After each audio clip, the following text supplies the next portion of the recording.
Hello guys, good morning, meron akong kwento sa inyo ngayon. Tinatawag nga pala kami lahat kasi may sasabihin ang mga head ng company at mga staff. At siyempre guys hindi mawawala ang kainan. Basta ganyan alisto tayo palagi pag may pagkain, kasi lagi tayong gutom. At habang nag-video ako guys may nakita akong kumakain, parang gusto ko na rin kumain.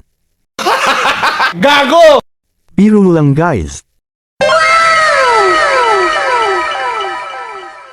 At makichismis tayo dito guys kasi chismuso tayo Akala ko kung ano ang pinag-usapan nila guys, nakalimutan daw pala nila ang plastic na lalagyan ng ulam pauwi, kasi nga madami daw ang ulam baka hindi daw maubos, sayang naman at mapanas lang. Take out na lang natin para hindi masayang.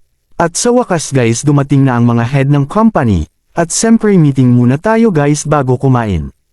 Natapos na lang ang meeting guys, wala akong naintindihan. Lahat pala ng head company ay Amerikano, English ang sinasabi, kaya wala tayong naintindihan. Nakipalakpak na lang ako at nakitawa kahit walang naintindihan para hindi halata. Huwag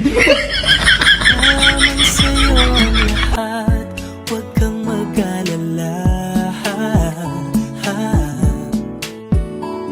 Wala man sa'yo ang lahat, sa puso ko ikaw lang.